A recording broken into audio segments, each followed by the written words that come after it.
who is the best, who is the worst celebrity company. I'm gonna show you the difference between all these businesses and rank them based on 3 things that are gonna surprise you. Terramana is worth $3.5 billion. Prime is worth $3.1 billion. Mint Mobile, $1.35 billion. Hello Sunshine, worth $900 mil. And Beastables is worth $50 mil. Now let's see what we can learn from the rich and famous. Reese Witherspoon, one of the world's richest actresses. And no surprise based on what this video is about, that money is largely not from acting. She had a production company called Hello Sunshine. She sold a bunch of it in 2021. Reese Witherspoon has reportedly sold Hello Sunshine for $900 million. If she was able to sell this business for almost $1 billion, that tells us it has pretty good bones. But let's dive into what Reese has going on here, and we can break down if this was a good deal or not. Reese has a book club where she takes these books and she puts them out there in the world and has a bunch of people read them with her. The books that really go wild, that everybody loves, she says, let me forward option the rights to those books, and if everybody loves them, I'll turn it into a movie for you because I'm so nice and I'm Reese Witherspoon. The cool part about that is that means that she gets a discount on the price of these books and their movie rights because they weren't really worth anything before her. And then she can turn them into a movie. These things have killed it, even on like Oprah's book club now. The business model is interesting because Reese builds her businesses off of what I call the unfuckwittable framework. Create a content production company with a strong brand, Hello Sunshine. Create that book club as a lovable celebrity Reese Witherspoon so that the branding and values are imbued into the production company. Then takes 2 or 3 of those books to turn them into movies or a TV show. This works as a marketing flywheel, but more importantly, it's a data creation flywheel. What books did they hate? What ones are they posting about on their socials? How many sales did they drive for each book? Other production companies can't really compete, but Hello Sunshine comes to the bargaining table with their data so they can make bigger, better, and more creative bets on creative products. The marketing of this, I absolutely love. For instance, Reese said, when we launch a book, we know that it has to have a natively digital component, which is really smart. She has like 30 million followers who regularly view and engage with her marketing these books. The business takeaways for this basically is every business has to have a flywheel. So you don't have to have $1 billion production company like Reese or have 30 million followers. I have a flywheel. The companies that I talk about online are often the companies that I own, already a part of, because they're part of my portfolio company. I get more views into small businesses, so I get more deals, so I get more investors. You can do the same thing with flowers, gardening, cooking, business, whatever the case may be, you start to create your audience around that. That's what Reese did. Then she created her flywheel. The second thing that I love is data drives returns. Whatever you start focusing on and obsessing about, make sure you're actually tracking the numbers. Most small businesses don't do this, but you aren't going to be most people. When I first go to the process, Hello Sunshine has the worst repeatability of any of these businesses. It's really hard to have best-selling books continuously, and you certainly can't repeat them, right? I mean, there's only one Star Wars, there's only one Lord of the Rings, and these books are good and made them a lot of money, but can they keep doing that year after year after year? Not repeatable at all, in my opinion. Profits. Interesting part, this business does somewhere between $10 to $100 million in revenue, $230,000 per employee. I can't figure out the exact margins. That's really hard to tell with a production company like this. The problems are non-repeatability in my mind, plus things like a strike in Hollywood, plus things like ad revenue being down because I bet they drive a lot of their revenue from ads across the business. So testing the product, I've already tested the product. I've read both of these books and I've watched the movies, which is where the real money is made. The worst company. Breaks my heart. Apparently, it is kind of hard. Here's the reason why Hello Sunshine I think is the worst company. And it's not because I don't love Reese Witherspoon, I do. Hello Sunshine is the worst company because their model is really not very repeatable, as already evidenced by the drop in this business's expected revenue from 300 million this year to 100 million. Maybe they can get out from underneath all of the strikes and AI writing and difficulty of a business of production that goes like this, but it's still not my favorite business for that exact reason, and I think Blackstone paid too big of a premium for it. Nothing gets done at scale without the right people and the right tech. And I know there's nothing worse than switching between 12 different apps to get one project done, and then paying for all of those different apps too. To operate at a high level, a lot comes down to streamlining. To do this, there's a piece of tech I love, been using for years, Dropbox. They recently launched a new subscription plan for teams of all sizes, business and business plus. It simplified my team's processes by integrating our essential productivity tools into one spot. For my media company, we're doing stuff like, well, this, which racks up a lot of large files, which Dropbox can easily handle. But apart from file storage, we also love their e-signatures capability to manage the team's contracts, paperwork, and other deal info all in one place. There's also mobile signing where we can quickly do this and check the status of signature requests from the app if we're on the go. And with the send and track capability, we can view real-time data, like if the recipient has viewed it, how much time they spent on it, and identify where the gaps or roadblocks are. This is valuable for a more personalized and tailored communication to keep those projects moving. Highly recommend, and if you want to try the Dropbox business plans, click the link in the description to get Dropbox Business or Business Plus. 2 years ago, Jimmy Donaldson, aka MrBeast, started the brand Feastables. They reportedly sold 1 million chocolate bars in the first 72 hours after launching, and it's rumored they made 10 mil in their first 3 months and 200 million for all of 2023. I haven't seen their tax returns, but I take a closer look at these bars and see what's up. Those numbers seem high to me, so I'm not sure that they actually did that in revenue, but let's talk the business model. The brand, Feastables, are the product, and their plan is to expand into other snacks and drinks in the future, but for now, they've made their money off of things like this. These nuts taste so good. These nuts? These nuts? I love these nuts. If you don't know much about Jimmy, he's known for using the money generated from YouTube videos to make bigger YouTube videos, and he gives away millions of dollars in private jets and islands and all of that. So how did his videos make money? For the most part, it comes from ad revenue and brand deal partnerships. As big as the business of MrBeast has become, they saw something else. They saw the ability to market an underlying product, which was smart. He makes more, and it makes more sense for him to just build companies that he owns because he can own 100% of the profits. And legacy brands are huge, like Hershey's, etc., but they aren't that hard to beat on quality plus marketing. Like, when's the last time you were excited to eat a Hershey's bar? Hershey's market cap is $40.4 billion. So he has a lot of room to grow into. Marketing is a lot easier when you have over 200 million fans who will watch you do anything you upload on the internet, and when you're a genius at virality like Jimmy is. This is the way he announced the launch of the brand. 3 parts to the launch. Announce it in the middle of the video like you would a brand deal. Bring out the chocolate! Not this chocolate. This is our chocolate bars that you can order online. Seemingly completely unrelated to the rest of the video, set up a huge scale prize giveaway that requires people to buy huge amounts of the product. These 10 contestants are all here because they found a golden ticket when they bought one of our Feastable bars. Then once they find out the 10 lucky winners, create another extremely elaborate video featuring the product without feeling like an ad. Brilliant. He just won this chocolate factory! It's all mine! This might sound like a gimmick, but this is why it works for MrBeast. It matches. It's totally on brand for him. So as long as you have something that's on brand for your business, there's probably a way for you to Willy Wonka your way into it also. Lastly, the product is the spectacle. You may be buying a chocolate bar, but MrBeast also promises a whole lot more.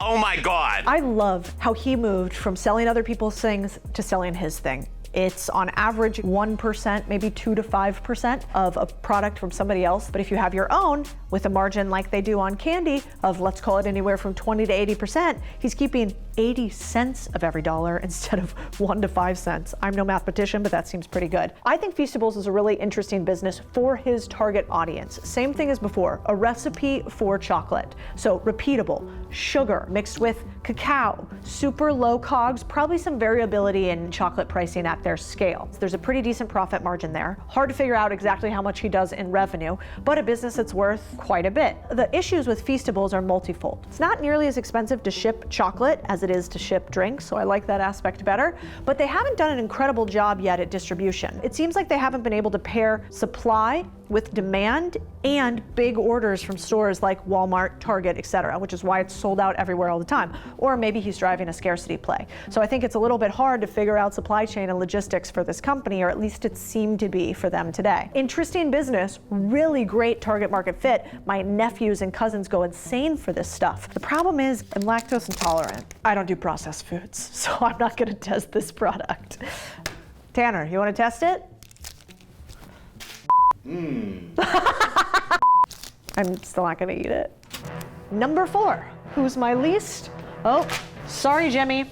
Also, really love Jimmy, and I'm sure YouTube's gonna hate this. Of all the businesses that MrBeast could do, this one is interesting for his target market, but I think he could do a lot sexier of a business. MrBeast has a bunch of 12, 13, 15-year-olds. Why wouldn't he play around with something like a video game business that could be sold for billions of dollars with huge margins, where you build something once and sell it continuously as opposed to a piece of chocolate? I also think they've had a tough time with supply and logistics. Not his fault, he's an animal obviously at YouTube, but I'd be partnering up and getting with people who could make this become in every single store immediately, and he hasn't done that yet. Prime has existed existed for just over 2 years, and it apparently made $250 million in retail sales in its first year. Q1 of 2023, Prime hit 5.8% dollar share of all sports drinks. That's a lot. Gatorade had 43.8% in that time period. And kind of the list goes down and down like this. In November, Prime basically sold their billionth bottle, which is kind of cool. I think they even made a gold one. Logan Paul and KSI's company is a tale of kind of hockey stick-like growth. Two important parts to this brand. Prime is a sports drink, so you'd think for athletes, except it's not, because they're really mass marketing it as a hydration drink. Second, Prime is an influencer-founded brand. Except it isn't. Congo Brands actually had the idea for a hydration drink.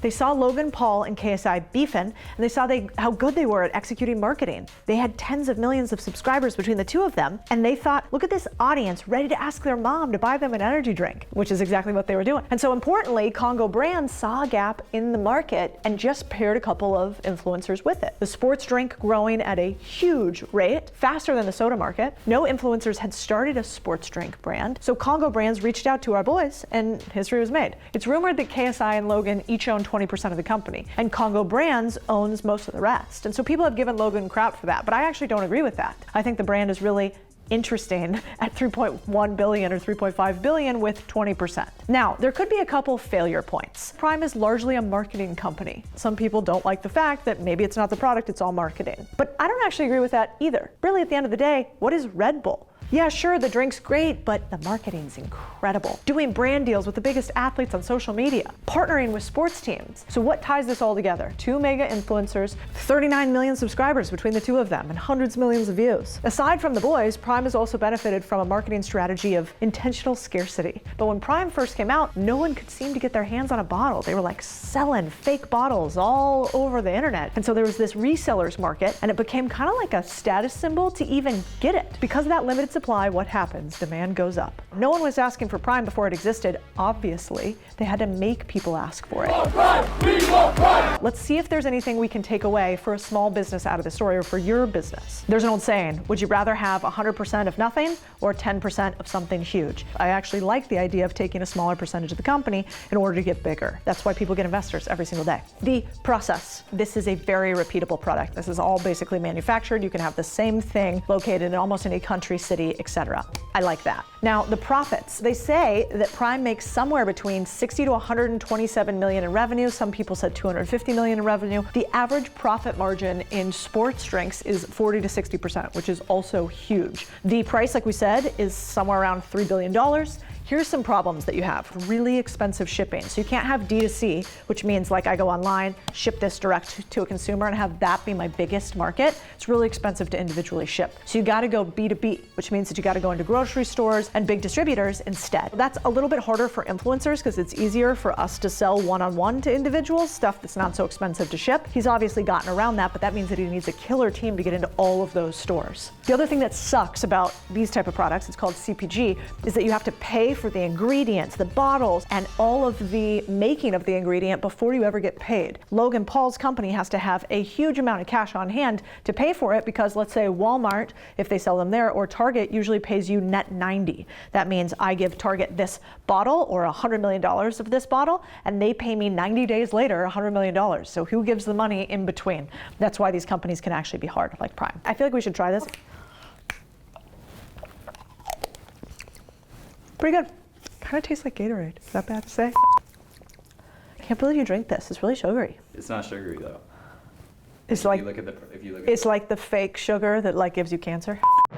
We got Logan Paul and KSI. Sorry, KSI, I don't have you on here. Now, why Prime is number 3 is because I actually think sounds like it's slightly overinflated if the numbers are real.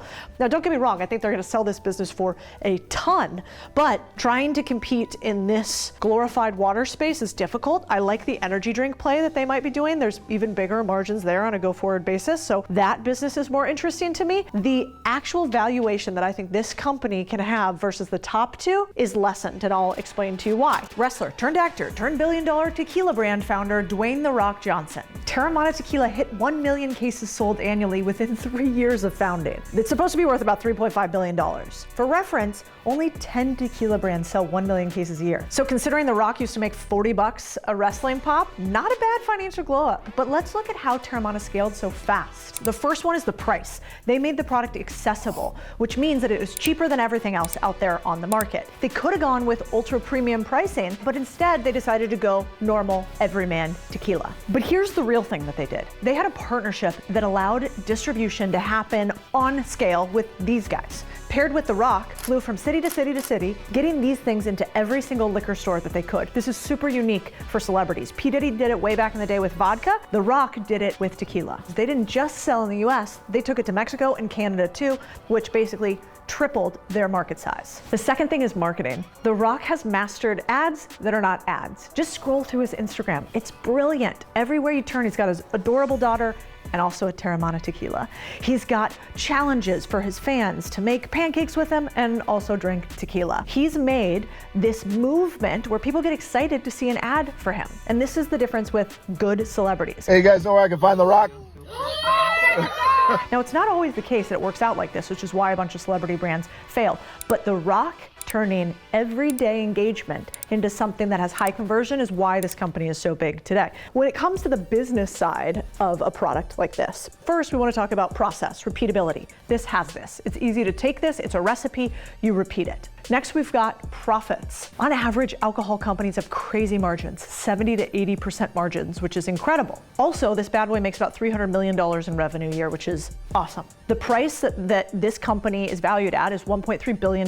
So that's a multiple of that $300 million in revenue. So you can see that there's a value multiplier on top of it. Now, here's the problems with this. Shipping's really expensive with anything that's water-based. This is heavy. There's also a lot of rules and regulations regarding alcohol distribution inside of the US, which means good and bad, there's a moat around the business. Like, not anybody can come in and start selling alcohol. You can't just spin up, a brand new alcohol company and sell it everywhere online. The other thing that's cool about alcohol companies is they get bought like crazy. The most valuable company in the world, LVMH, Louis Vuitton, Moet, Hennessy. Alcohol is basically one of the ways to get the richest you could possibly get in the world. So maybe that's why The Rock did this. Cheers. Let's see about testing this bad boy so you can see that I actually opened this and it's real tequila and I didn't put water in it. I can't believe I'm doing this. Surprisingly, kind of good. I can't believe I never had this before. I'm embarrassed. It's like 8 in the morning. I just took a chug of tequila out of a bottle. But nice job, The Rock, because that didn't even have a weird aftertaste. Or it says something about me as a Sanchez. Ding. Let's go with number 2. Dwayne "The Rock" Johnson. God, who I love, and I hope they never see this video, otherwise I'm gonna be super embarrassed. Because hey, by the way, Codie, you haven't built a billion-dollar business, so why don't you can it? The Rock, why is it number 2 with Teremana? It's not because this is an exceptional business. It is. I wonder about the sustainability of this business over decades and decades. A lot of these celebrity-driven alcohol brands actually have a period, let's call it 10 years, where they grow a lot, and then after that period, they don't normally become part of the zeitgeist of the community. P. Diddy's The Rock is a perfect example. I mean, Mint Mobile gives you Ryan Reynolds, beautiful man. So I can see why everybody loves them. Hi. Hi. How are you? You have questions. The Deadpool franchise has made $1.5 billion worldwide. About 40 million of that supposedly went to our man Ryan. Oh, hello. Which is basically just a fraction of his estimated $350 million net worth. He's made millions owning a production company, gin company, a soccer team, and investing in a bunch of Canadian companies. I'm sure they're super nice. But today, we're going to look at the company he bought a 25% stake in 2019 that sold for $1.35 billion, Mint Mobile. Mint's business model is simple, and that's kind of the point. If you pay for several months of cell service up front, you get it for $15 a month. Straightforward pricing in an industry known for sneakiness. So how do they keep their prices 1/10 the cost of their competitors? No brick and mortar stores to pay for, smart. No salespeople to pay, just customer service done through chat. They use T-Mobile's infrastructure, and they get customers to pay in bulk up front. Now really, this business model on its own is pretty brilliant. Take an older, convoluted industry, make it simple. As Reynolds said, while every other tech titan is off chasing rockets, I'll corner the budget-friendly wireless sector. Like most people, I only use rockets 10 to 12 times a year, but I use my mobile service every day. The 3 reasons why Mint's marketing works so well, I call the first one fast advertising. Ryan Reynolds' true gift is the ability to use the internet trends and make them not cringy or make it cringy, which is why fast advertising works so well. Taking a meme, trend, or current event and using it